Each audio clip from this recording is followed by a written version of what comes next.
रक्ताची नाती जन्माने मिळतात, मानलेली नाती मनाने जुळतात, पण नाती नसतानाही जी बंधने जुळतात त्या रेशीम बंधनांना मैत्री म्हणतात। हे ऐकून तुम्हाला तुमच्या जवळच्या मित्रमैत्रिणींची आठवण नक्कीच आली असेल। मैत्रीची उदाहरणे द्यायची झाल्यास आपल्याला कृष्ण व सुदामा, राम आणि सुग्रीव, कृष्ण आणि द्रौपदी, कर्ण आणि दुर्योधन, कृष्ण आणि अर्जुन यांची उदाहरणे नक्कीच आठवतात। पण या व्हिडिओमध्ये आपण अशा 5 प्रकारच्या व्यक्तींची माहिती घेणार आहोत ज्यांच्यासोबत आपली मैत्री असायलाच पाहिजे, किंवा आपल्याला असे 5 मित्र असायलाच हवेत।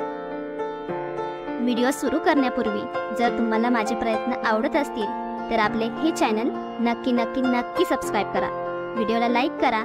चला तर मग आजचा व्हिडिओ सुरू करूया। पॉइंट 1, आरशासारखा मित्र। तुमच्याकडे एक मित्र असा नक्कीच असायला हवा जो तुम्हाला आरशाप्रमाणे सत्य व वास्तव परिस्थिती दाखवेल, मग भलेही ते सत्य कितीही कटू आणि त्रासदायक का असेना। हा मित्र तुम्हाला अशा गोष्टी किंवा वास्तव दाखवतो जे तुम्ही पाहू शकत नाही किंवा विचार करू शकत नाही।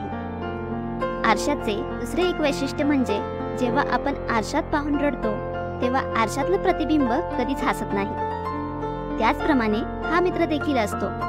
याचे सर्वोत्तम उदाहरण म्हणजे कृष्ण आणि अर्जुनाची मैत्री। त्यामुळे असा एखादा मित्र जो तुम्हाला फक्त गोड गोड बोलून शुगर कोटेड गोष्टीच सांगत असेल, तुम्हाला स्वतःच्या फायद्यासाठी नेहमी हरभऱ्याच्या झाडावर चढवत असेल, तर अशा गोडबोल्या मित्रापेक्षा कडू कारल्यासारखा पण खरं ते बोलणारा मित्र कधीही चांगला। पॉइंट 2, विचार करायला लावणारा मित्र।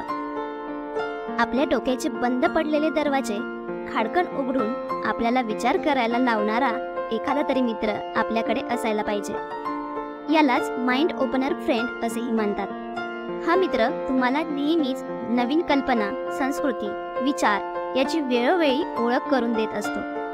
हा मित्र आपल्या विचार करण्याच्या क्षमता वाढवतो, त्यांना योग्य ती दिशा देतो, आपल्याला आपल्या कम्फर्ट झोनच्या बाहेर काढतो। त्यामुळे असा जर एखादा मित्र तुमच्या जवळ असेल तर स्वतःला नशीबवान समजा।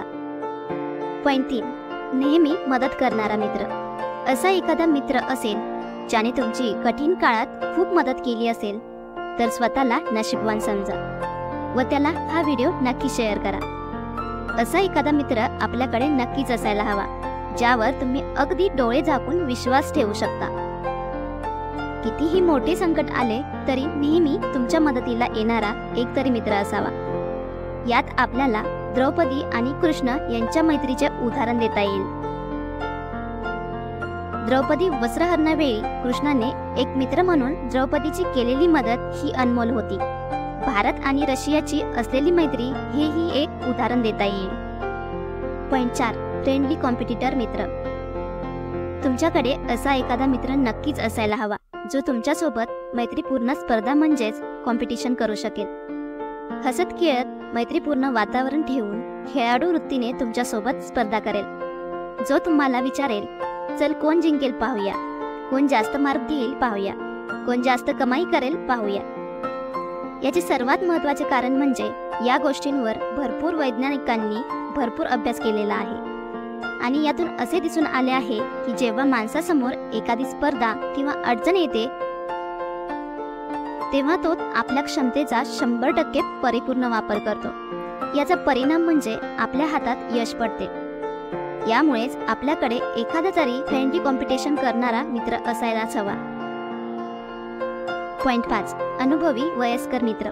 मित्र म्हटलं की आपल्या सगळ्यांना आपल्या वयाच्या आसपास असलेलेच मित्र आठवतील, पण आपल्याला एखादी गोष्ट शिकवणारा, आपल्याला सोबत घेऊन जाणारा, एखादी गोष्ट समजावून सांगणारा, आपल्याला काहीतरी नवीन शिकवणारा असा एखादा तरी अनुभवी व वयस्कर मित्र आपल्याकडे असायलाच हवा।